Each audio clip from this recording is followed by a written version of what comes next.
Welcome back, everybody, to Not Too Old Timers. I'm Brian, And I'm Corey.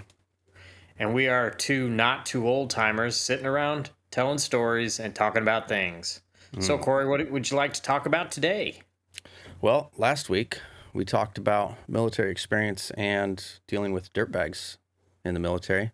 So this time, let's look at the opposite piece of that and look at mentorship of individuals. Oh, How's that's a that good one. sound? Yeah, Yeah, that's great, man. it's a little benefit to the piece. Yeah. Uh, So, get us started, buddy. Alrighty. I got a personal experience. When I was young, up and coming still. When I was a senior airman, and also when I was a young staff sergeant, I picked up on this fact that I wasn't able to effectively communicate with certain people, and I could never figure out why. And as far as I had gotten, I just had this understanding that these people were incapable of hearing, incapable of listening, incapable of just receiving information. In other words, they were stupid. Uh, and it took me a long time. And it was actually one point in time I was in what do we call that? The training, the military training, not upgrade training. Basic training, tech No, no, no, school, no, no, no. Like FTD. like ALS and NCOA. Oh, you're Oh my God, shoo, right over my head. well, we've both been retired for a bit now, so Yeah, um, PME. PME. Yes, there we go. All right.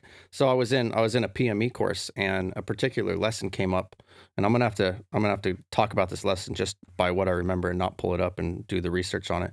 But it was called the four lenses, and it was specifically talking about the mindset of individuals put into four quadrants, and it just assigned a color to it, right? So there was this individuals that thought in the quadrant represented by blue, a quadrant represented by green, a orange, and a gold, right? And from what I very much remember is the gold quadrant were the individuals who, if you saw them taking notes, their notes were extremely organized, very well written, very good handwriting, and it had a flow to it, right? That was just it had a rhythm to it. Rhythmic. Rhythmic, Yeah. rhythmic. Rhythmic.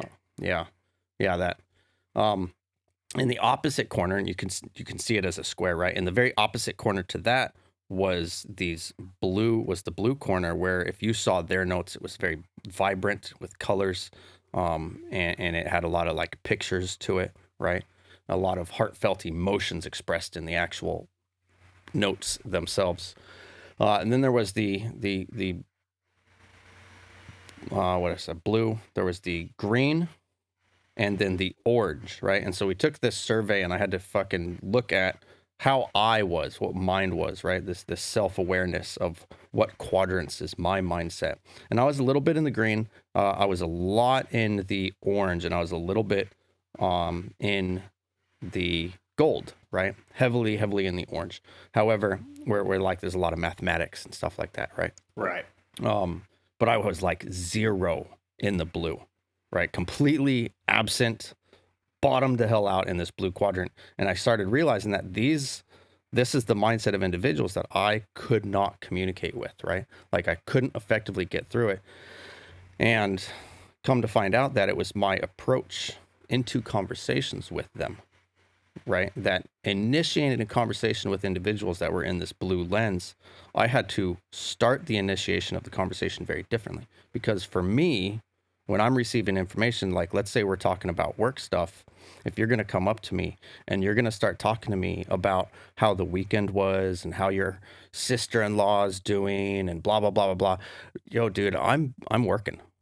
Right? Like, why are you wasting my time with all this abstract information that I don't care about, right? Get to the point. Get to the point, get me the Yeah. fucking information, convey the message across, then we'll talk about your sister-in-law, right? Like if we've got time to bullshit, let's get the content out of the way and get the real meat of the conversation done.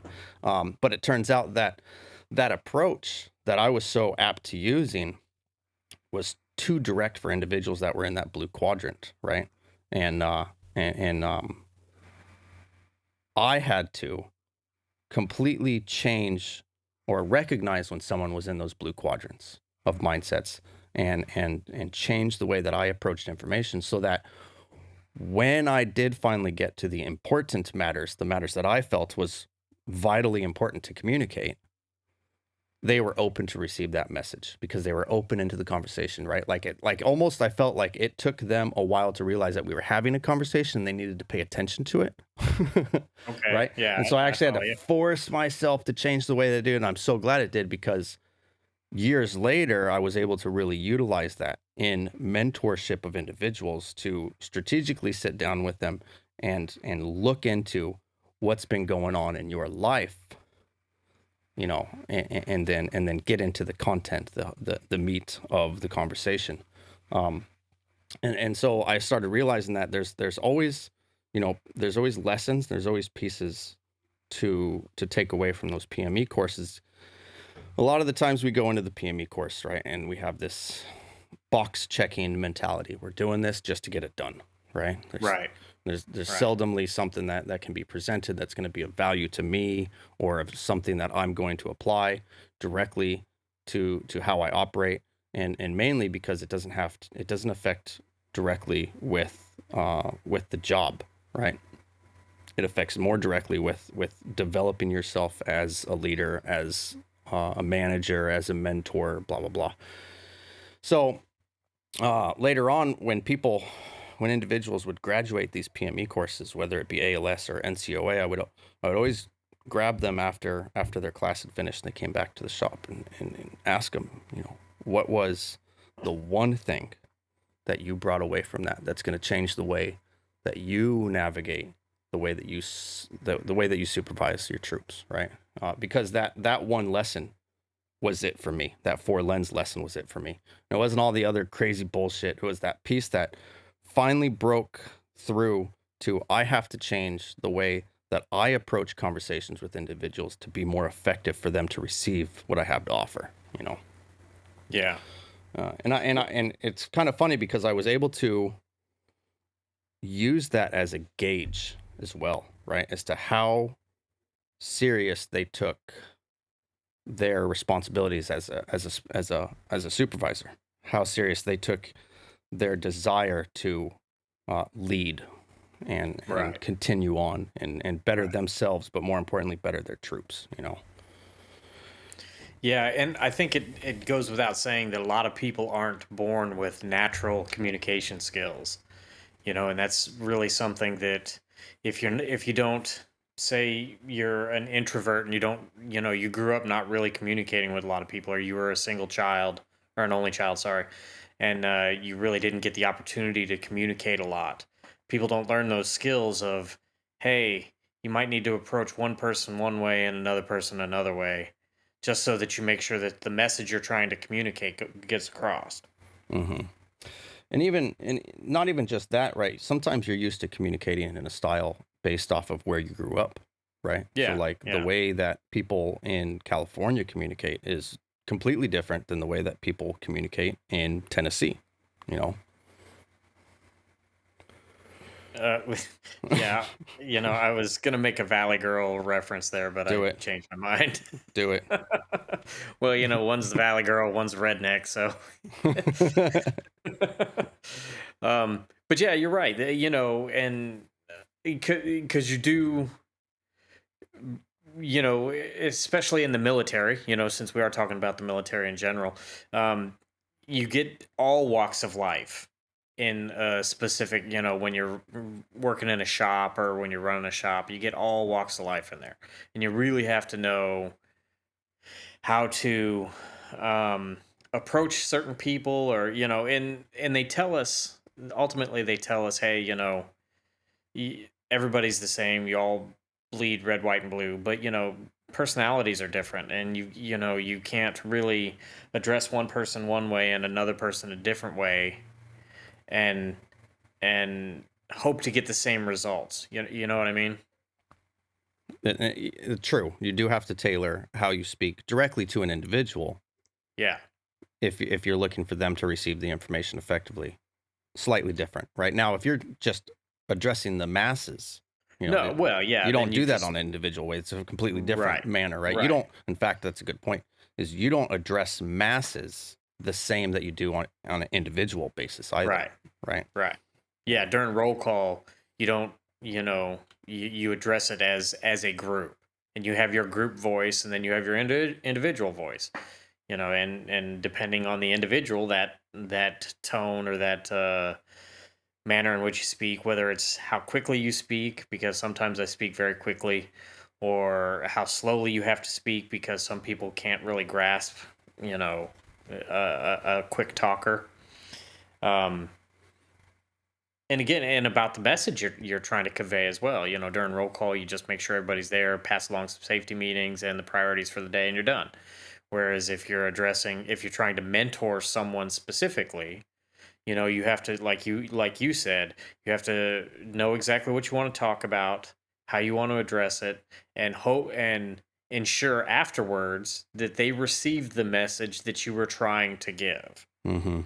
The back and forth feedback is a requirement, because they might tell you, yeah, yeah, I understand, boss, no worries, thanks for the advice, and then walk out and still have no idea what you were talking about.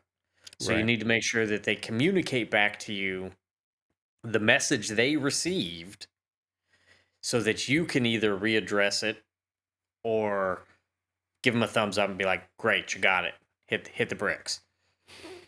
A lot of that goes into the concepts of effective communication too, right? When you have effective communication, you communicate forward, and then you have them recite in their own understanding of what you've said, right? Right. Because I don't think the way that my supervisor does, right? Just our brains are going to be different, and I'm going to Right. remember, or I'm going to convey, I'm going to have inside my brain my own personal understanding of what he said. And so when I address that, I'm going to paraphrase it in my own words. Right. And that further cements just saying it back out, bringing it back out. It's like reciting notes, Yeah. you Yeah. remember it more effectively.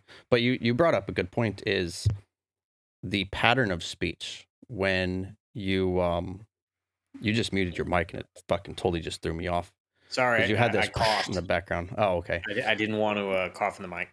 So you brought up a good point in to meet them on their level with speech pattern, right? Not like you have to take on their accent or anything, but Right. if they're not a quick speaker, you don't equally speak quickly, right? If they're a slower, or if they are a quick speaker, then maybe their brain processes that information to that speed, and you're more effectively. If you talk slower, they're gonna get annoyed, like, hey man, spit it the fuck out.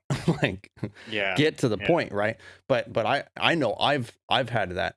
Not that I enjoy listening to slow speakers. I can tolerate it, but I absolutely can't tolerate people that talk at like super lightning speed, where it's just like they're off the rails. Like, dude, how many fucking lines did you snort this morning before coming to work? Because you are nonstop. Can you chill the fuck out for a minute? Yeah. And Yeah. it's a distraction to me. It's too distracting to me because I'm too concentrated on the individual that's high on cocaine given his report. You know what I mean? Like, Yeah. rather Yeah. rather than the content being presented. Not that they weren't possible, but Yeah. Yeah. I follow what you mean, though. before I got Yeah. out, I had a boss that did that, and I was just constantly driving me nuts. Like, dude, I get it where you're from. People speak fast. People have a thick accent. Ah, damn, you gotta learn, right? You gotta be more effective. Yeah. Well, and in the realm of mentorship, let's address the elephant in the room. In your 20 years of military service, how many good mentors did you really have? Oh my God. Okay. So when I was a fairly new airman, prior to receiving my very first supervisor, I didn't have a supervisor for several months. I was just kind of tossed around, right? Put under the wing of this one, that one, and no real set supervisor, right? So I was kind of just Yeah. a free range chicken, not knowing what direction I needed to go. Given a supervisor, and that was like his first supervisory role, and he didn't know what the hell he was doing. He didn't have any guidance. He didn't have any leadership, so he was free ranging as well, right? Immediately after that, I had someone who genuinely cared to change his airmen for the long run, right?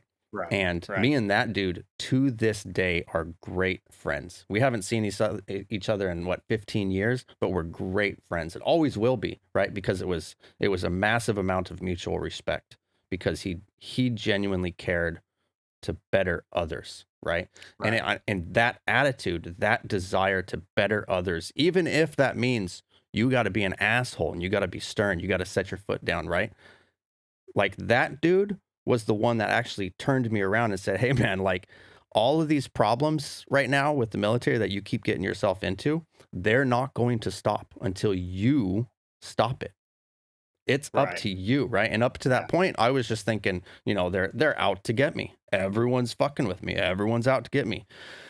But I was causing the attention. I was causing the concentration put on me, right? But he's the one that kicked me in the ass and actually got me to change my ways for the better. Um, so that's one.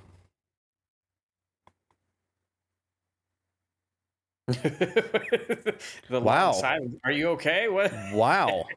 No, I know there's more. I know there's more, but there's never been any as effective as that guy in the Right. very And beginning, right? just But just so but that I'm clear. Oh, go ahead. for a ratio wise, like I have vastly outnumbered the amount of horrible supervisors, horrible leaders that I've been put under. Not even necessarily direct supervisors, but like, the unit, the large scale piece who were incompetent, Right. you know. Right. That was a Well, reoccurring theme, a reoccurring factor where I had individuals that could not do that, right? right. Well, and I want to differentiate as well. You know, when let in the aspect of a mentor, let's say, it might not actually be even a supervisor, direct supervisor, or somebody like that. You can have um mentors that aren't maybe in your direct chain, but have either guide you on a good path or give you the advice you need at the exact right time. um and we would hope that a good supervisor would also be a good mentor. But I've had cases where I've had an okay supervisor, but he wasn't a mentor. He was good at his job of getting the job, organizing people and organizing the work and things like that. But he wasn't someone that doled out any kind of advice or help or, you know, things of that nature. You Mm-hmm. know, I'm in the same boat that you are, where I've had a shit ton of horrible supervisors and um very very few mentors. I have maybe two right off the top of my head, and one of them, like you said, one of them I still talk to this day. He was and this was a late term mentor. As a matter of fact, I was a tech sergeant at the time, and he was a senior math sergeant. um and I was a shit hot tech. I was on the rise, but he was still able to give me good advice, and he was always somebody that I could talk to, even though he was my boss's boss, basically. But he was one of those guys that would always just pop his head in my office and be like, "Hey, what you got going on? Did you get enough sleep last night?" And then if you had questions, he was one of those gentlemen that actually would say, "I have an open door policy, and it's a true open door policy. You want to just Mm-hmm. come in and bullshit, just come in and bullshit as long as your work's caught up." Right. Um, but if you were ever having a bad day, he would see it. He knew his people so well that he could see when you weren't right. He was tuned Um, in to the environment. yeah, yeah, Right. and he would be the first one to step up and be like, "Hey, man, what's going on? I noticed you're off a little off today. Is there anything I can do to help you?" And if you'd be like, I'm having this, this, and this," and he would have some of the best advice. Um, shout out to Active engagement. Go ahead. Go ahead. Yeah. Put your shout out. Shout out to Chief Gilchrist, Paul Gilchrist. He was one of the best mentors I've ever had, Yeah, there's and I still talk to him. I still talk to him to this day. it's good. There's definitely, we put a lot of emphasis on like mentorship within duty, right? But but there's mentorship far out that, right? I've got a mentor for life, right? A dude that I go to like for everything. When it comes down to situations that is life itself, not just work, right? But genuine life. Hey man, what the fuck, man? I'm losing it. You know, this going on, that's going on. I don't know what to do. Where do I go from here? You know, um, someone that I can trust genuinely with anything, you know, all levels of truth. I can go to that individual, and that information that I share with him be, you know, on a real confidential level. But you know, there's personal life, there's the work life, you know, career, military career, personal career, whatever it is, and then you know, there's other levels like spiritual mentorship, Right. spiritual guidance, Yeah. right? And a lot That's a of it very good one. Yeah. is it's a guidance. A mentorship is guidance to navigate things that necessarily maybe you haven't personally navigated, right? But others have, or others know people that have. Hey, you know, fucking Johnny down the street dealt with a similar situation to this. Maybe you should go talk to him, see what his experience is on Yeah. there, you know. Yeah. And I do that. I do that in my personal life now. As I mentor people on life stuff, and how to navigate hardships to do in just daily living, right? Not so much. I don't mentor too much anymore with military career stuff. In fact, when I was still active duty, dealing with youngins in the military, a part of how I would approach mentorship in the career field in the duty was always to approach it of, what do you want to do? Because the last thing I wanted to do was give anyone the impression that you got to go out and do all of this stuff, even though you don't want to do it, because it's what gives you the promotion, right? Because I Right. saw Yeah. too many people that were just simply chasing a promotion, and they had mentors that would guide them down that road. You must chase the next promotion, right? Right. And it Well, led yeah. and it led the mindset of do anything to get promoted. And a lot of that is what created really bad leadership, is these individuals who had checked all of those boxes and done all of the things to get themselves into a situation to be promoted, but they were completely incapable of performing the responsibilities in their current level. God forbid they get promoted into the next level, right? Yeah. We have a concept of being promoted to a level of incompetence, but if you're being promoted beyond that as well, you know, like, oh my goodness, it's rampant. It's rampant in the military, Yeah. unfortunately. But you know, people that was always a piece I would present was, are you doing this because you want to do it and this is where you want to go, right? Or Right. are you doing it because someone's simply telling you, if you want to pick up the next rank, this is what you need to do, and you're Yeah. doing it just for that, checking a box check all. Yeah. Well, and you have, you know, the same thing with the wood sharks, you know, the people that were constantly chasing recognition programs or things like that, you know, whether it be Airman of the Year or whatever, you know. And in my opinion, when I was running a flight, it was one of those things where you don't pick that guy. You pick the guy that checks those boxes naturally just from doing his job and Right, being who he is. right. Um, but it seems like you hit on a very good point. Is it seems now, if you go by any type of metric, it almost seems like the art of good leadership is gone in in the Air Force specifically. I can't really speak to the other branches, but in the Air Force, you know, when you've got individuals, even NCOs, reaching out on social media to Mm, ask advice on shit mm. that their supervisors should be able to easily Directly, answer. directly navigate. Yep. Yeah, that's telling you that there's a disconnect between, you And know, that's a large good scale. That's leadership. not that's not occasional. That's not just here and there. That's constant. Yeah, yeah, I Right. agree, That's a and it that's a just seems culture. like That's a culture. We talked about culture. If we go back, I'll put it in the link in the description below. But if we go back a couple of episodes, we had big military changes. Episode 3 of Not Too Old Timers. We talked directly on the culture of the military and how that's affecting things today.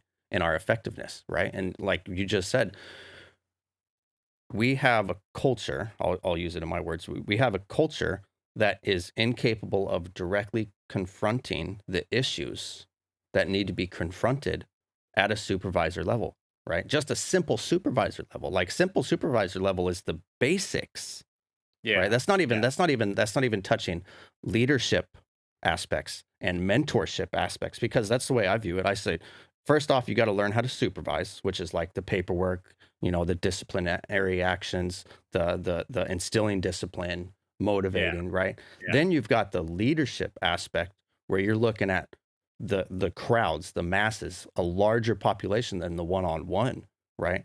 And from there, you develop the mentorship skills of actually legitimately bettering somebody, right? Right. Like, and the way I had always approached it, and the way always told my dudes that I would sit down with was, my goal is to give you tools and make you more successful than I have been in your adventures, you know. Yeah. Yeah. Well, and again, I think that it's a lost art these days. You have the one or twos that are probably going to turn out to be good leaders, good mentors, but it Those are seems going to be like the natural ones, right? yeah, yeah, it Yeah. seems like there's such a cultural shift away from that we've kind of lost our way, I think. hmm Particularly Air Force level. Yeah. I think though that we're seeing a resurgence in motivation to go out, serve country and everything, but those natural leaders, those individuals that are naturally good at that and through their career develop those skills better and better and better as they go, are the ones that are going to stick around and bring that next wave in 20 years from now, right? So they're going to Yeah. see the Yeah. chaos, they're dealing with the chaos now, and they're going, what the fuck is all of this crap that I'm dealing with? This is stupid, right? Yeah. Now they're given the opportunity of, okay, the stupid stuff is stopping. Let's look at the important stuff. They're going to be a merit-based supervisor who's not chasing the wood sharks, as you put it, right? They're not looking to just get the awards. And I've dealt specifically with the guys who are only chasing the awards. And that means stepping on the others, Yeah. Yeah. like, oh, it's so bad. It's so toxic, right? I hate that fucking word, toxic. I hate that word because it's overutilized, but it's corrosive. Yeah. Toxic and corrosive are the same thing, you know that, right? Exactly. I don't like the word toxic because we use it too much today. It's overused. Yeah, well, that's because you've got toxic shit. Say it out. Say it out, beta cuck. Masculinity. Toxic masculinity. It's my toxic masculinity. Yeah.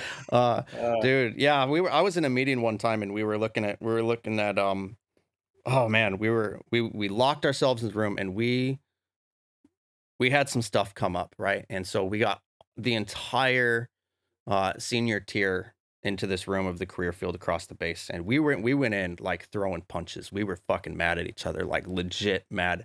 And we all in the same moment stopped and realized, like, nobody in this room is beta right now. Like 100% of the people in this room are all alpha. That's why we are doing what we're doing right now. We're fucking throwing down over trying to figure out this shit, and everyone's got their own direction.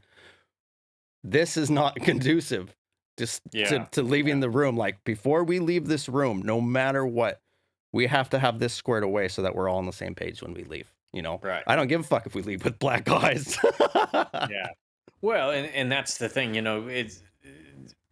I can't say that it never resorts to violence because I've been in meetings where people get up and start pushing each other and then everybody else got to jump in and break it up. But, it's one of those things where in the military specifically, in our generation anyway, you had people who wanted to be there. It wasn't a Right. matter of, That's so you still did, that still happens. That very much still yeah, happens. You got people that yeah, but have a I desire to be think, there.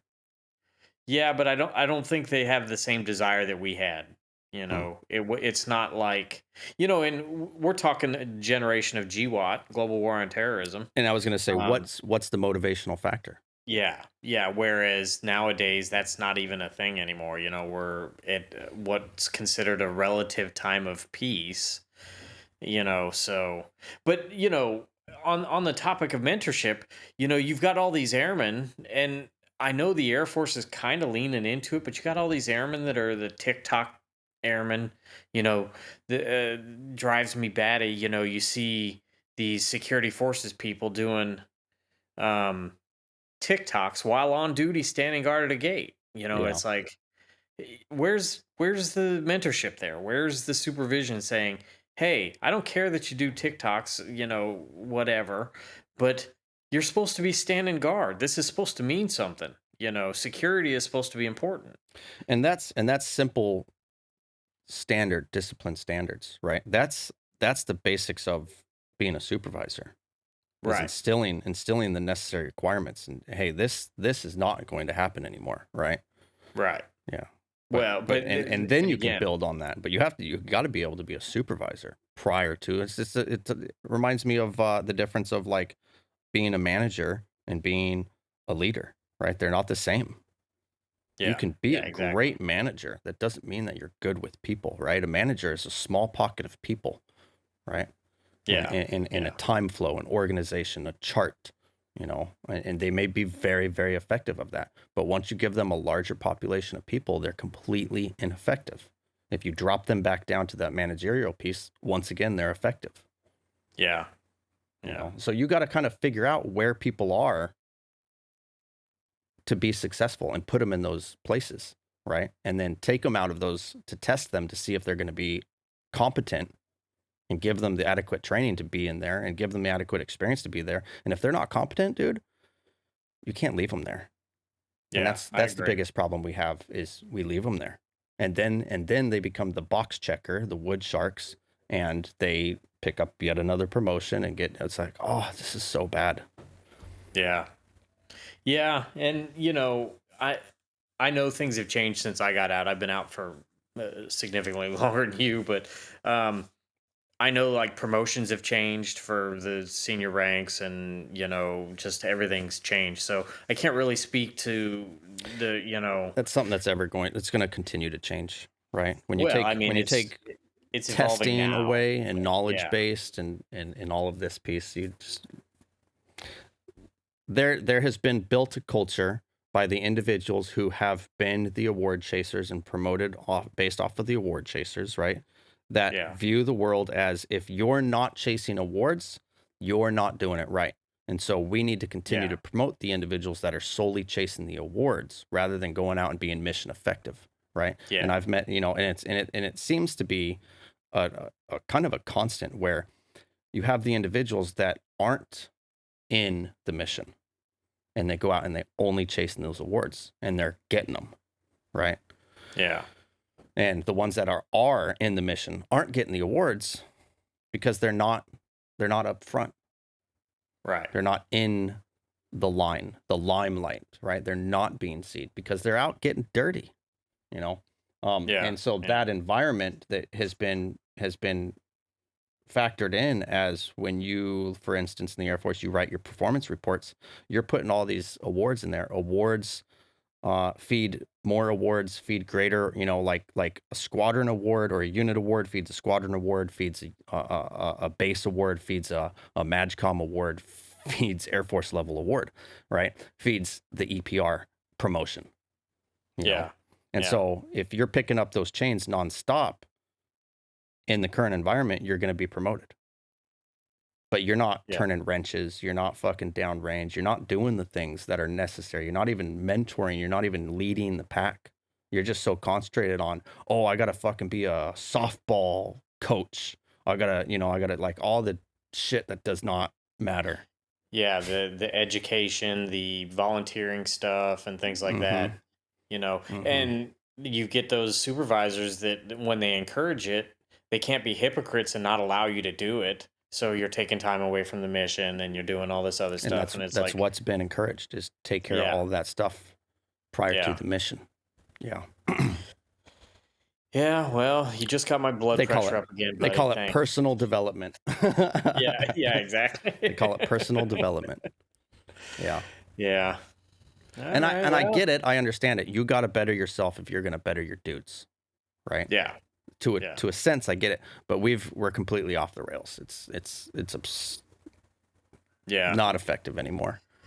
Yeah, I think the like you said, you're gonna have the new. I think eventually it's like a pendulum. It'll swing back the other way, and you'll start having really good um, airmen that see the problems and work hard to fix those problems, so they become the better leaders in the future.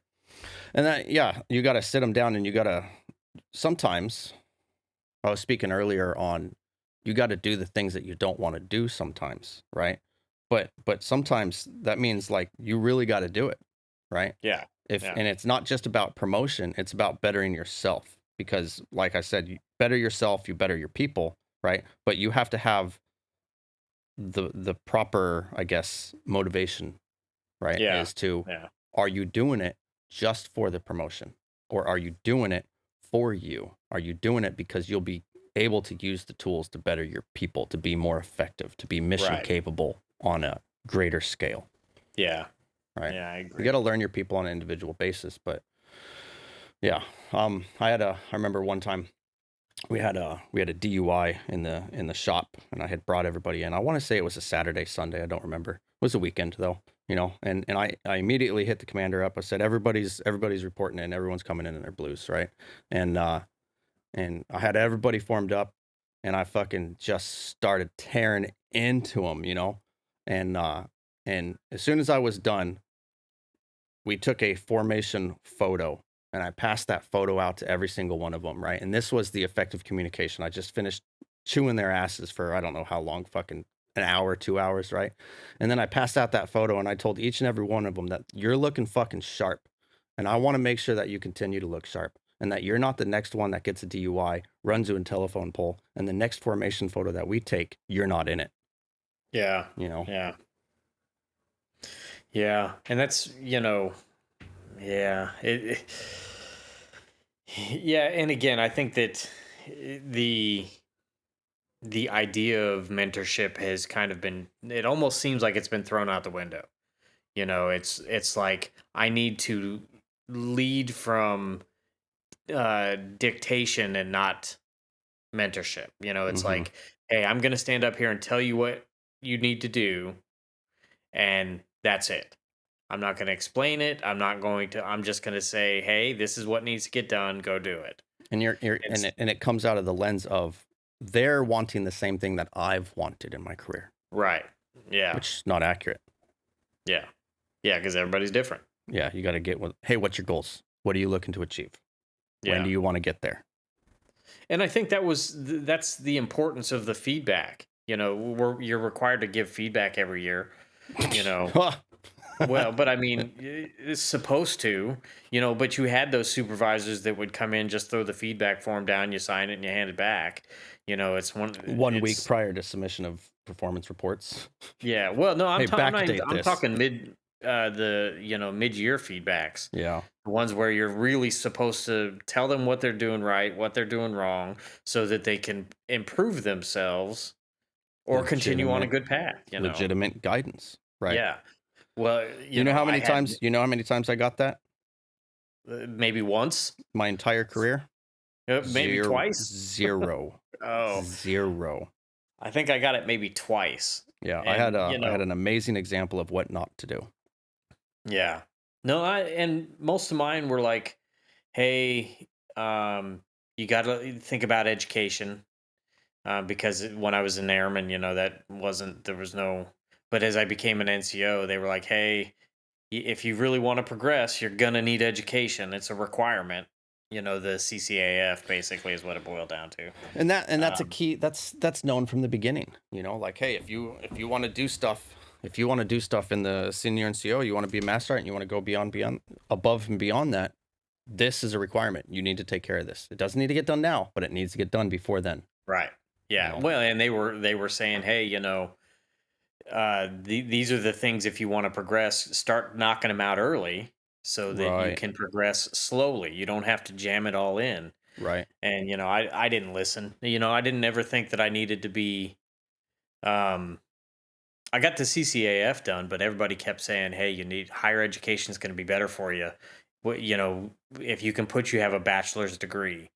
when you Right. go when your package goes up. You're going to be Right. above. You're going to be one above everybody else, and it's like, I'm busy enough doing work. I So can't this afford to, this is you good know. because you know this concept that you're going to have to get a bachelor's degree if you're going to be, you know, more competent at a higher Yeah, level. You want to put senior on, you want to put chief on, go out, get your bachelor's, get your master's. And people would go out and this start this education with no real desire to use it, no real future prospects of it.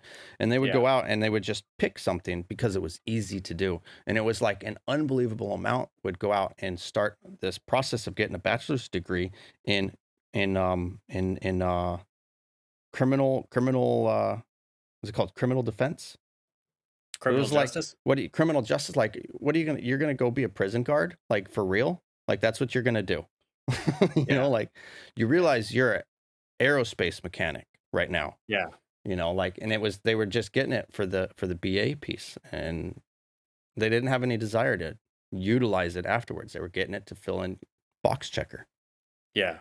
Yeah, right? well, or when you get these guys, the running joke is underwater basket weaving. Mm-hmm. It's just like you said, just get a degree. It doesn't matter what the hell it's in. Yeah. Yeah. Underwater basket weaving, you know. So I agree that, if you've got a good mentor, he's going to point you in the right direction. Hey, get a degree or get an A&P, or, Right. an aerospace engineering degree.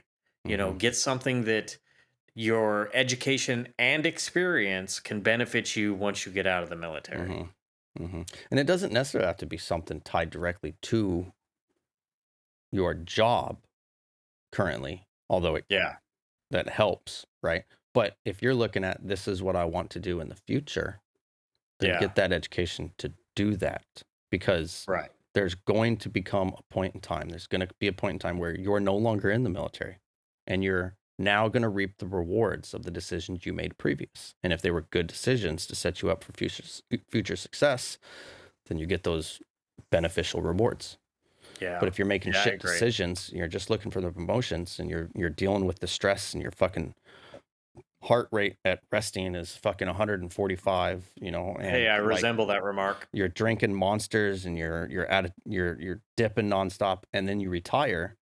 So many people drop dead because the stress load immediately is removed. I was concerned about this because I was in a fucking really stressful environment, right? And I was concerned that I was going to have trouble navigating from an extreme stress environment on the constant to retirement, where every stress piece I have is kind of self-induced, and was Yeah. I going to be able to handle this without fucking dying from a heart attack? I was Well, really concerned about that. you didn't you shouldn't have really worried about it because you had me. I was giving you all kinds of stress in your life. I know you have some personal experience with that, right? Yeah. But Yeah. but I, that throttle down affects you physically, right? Yeah, Um, if you don't prepare for it or handle it properly at the time, yeah. yeah, very I much. went I went from a high level position in the Air Force to not having a job for like 4 months. Even though I was trying to find a job, couldn't find a Hmm. job. I sat at my house, filling out applications, and this was when I was still in Florida for months. That's a And whole different because tempo of stress too. yeah, yeah, and it was just like, okay, so I'm not just gonna sit around. So I started exercising. Got on a good diet, lost a bunch of weight. I did something to kind of shift that stress into something a little more positive. But I can't tell you how incredibly stressed I was just knowing that I wasn't working. Right. And Yeah, a lot of stuff that helps with that is like developing a healthy hobby, figuring out something that you like to do, transition, something that you yeah, like to do that yeah. That's gives you purpose in life that isn't just job or family or wife, right? But something that gives you satisfaction. yeah. I think we could talk about that on the next episode. I Cool. think that we dedicate that a whole Boom. episode to that. So, in this episode, we talked about the importance of having a good mentor and being a good mentor, and the difference between being a good leader and being a good manager. there's all kinds of differences. Like I had mentioned, you can have a good supervisor that's not a good mentor, and vice versa. Good mentor that's might typically not be a good manager. Um, but it's so important that not only do we learn the skills ourselves, we pass those skills on to those under us and around us so that they can do the same in the future. I'm going to leave us with this thought. I said, sometimes as the individual to be mentored, you can't wait for someone to just pick you up and start mentoring you. Sometimes you need to go out and grab the bull by the rings and aggressively get yourself a mentor, guidance, life, spiritual, job, right? Yeah, I agree. You got to have a little bit of motivation to get out there and better yourself and learn. Big time. Thanks for joining us, everyone. This has been Not Too Old Timers. Please hit the like and subscribe button and tune in next week for another great conversation. Thanks for joining me, Corey. All right. Thanks for everyone for being here.